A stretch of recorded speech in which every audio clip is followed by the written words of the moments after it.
انہوں نے کہا کہ جب نبی کریم صلی اللہ علیہ وسلم مدینہ تشریف لائے تو یہاں کے بلند حصے میں بنی عمرو بن عوف کے یہاں آپ اترے اور یہاں 24 راتیں قیام فرمایا۔ پھر آپ نے بنو نجار کو بلا بھیجا تو وہ لوگ تلواریں لٹکائے ہوئے آئے۔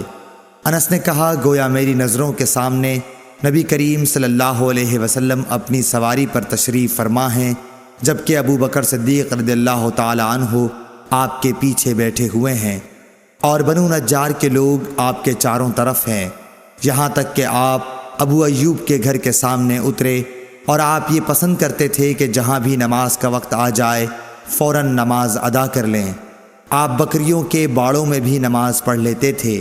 پھر آپ نے یہاں مسجد بنانے کے لیے حکم فرمایا، چنانچہ بنو نجار کے لوگوں کو آپ نے بلوا کر فرمایا کہ اے بنو نجار، تم اپنے اس باغ کی قیمت مجھ سے لے لو۔ انہوں نے جواب دیا، نہیں یا رسول اللہ، اس کی قیمت ہم صرف اللہ تعالیٰ سے مانگتے ہیں۔ انس رضی اللہ تعالی عنہ نے بیان کیا کہ میں جیسا کہ تمہیں بتا رہا تھا یہاں مشرکین کی قبریں تھیں۔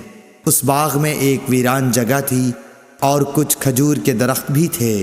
پس نبی کریم صلی اللہ علیہ وسلم نے مشرکین کی قبروں کو اکھڑوا دیا، ویرانے کو صاف اور برابر کر دیا اور درختوں کو کٹوا کر ان کی لکڑیوں کو مسجد کے قبلے کی جانب بچھا دیا اور پتھروں کے ذریعے انہیں مضبوط بنا دیا۔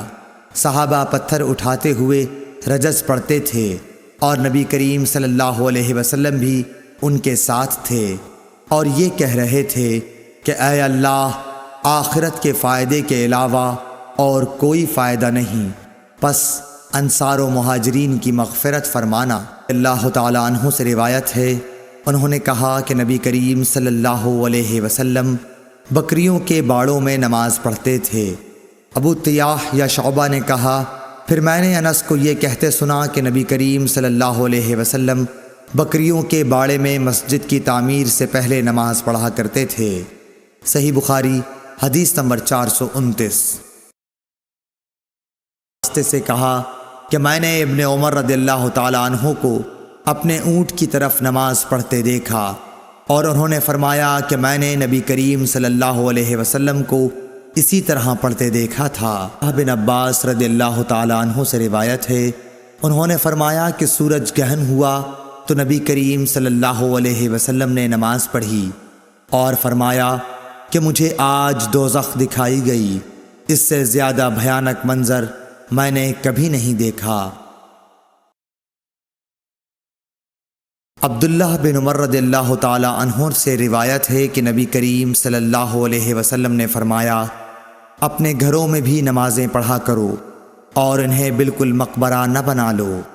صلی اللہ بن عمر رضی اللہ تعالی عنہ سے روایت ہے کہ رسول اللہ صلی اللہ علیہ وسلم نے فرمایا، ان عذاب والوں کے آثار سے اگر تمہارا گزر ہو تو روتے ہوئے گزرو، اگر تم اس موقع پر رو نہ سکو تو ان سے گزرو ہی نہیں، ایسا نہ ہو کہ تم پر بھی روتے ہوئے گزرو، اگر تم اس موقع پر رو نہ سکو تو ان سے گزرو ہی نہیں، ایسا نہ ہو کہ تم پر بھی ان کا سا عذاب آ جائے۔ اللہ تعالی عنہ سے روایت کیا ہے کہ حضرت ام سلمہ رضی اللہ تعالی عنہا نے حضرت صلی اللہ علیہ وسلم سے ایک گرجا کا ذکر کیا جس کو انہوں نے حبش کے ملک میں دیکھا، اس کا نام ماریہ تھا۔ اس میں جو صورتیں دیکھی تھیں وہ بیان کیں۔ اس پر رسول اللہ صلی اللہ علیہ وسلم نے فرمایا کہ یہ ایسے لوگ تھے کہ اگر ان میں کوئی نیک بندہ، یا یہ فرمایا کہ نیک آدمی مر جاتا تو اس کی قبر پر مسجد بناتے اور اس میں یہ بت رکھتے۔ یہ لوگ اللہ کے نزدیک ساری مخلوق سے بدتر ہیں۔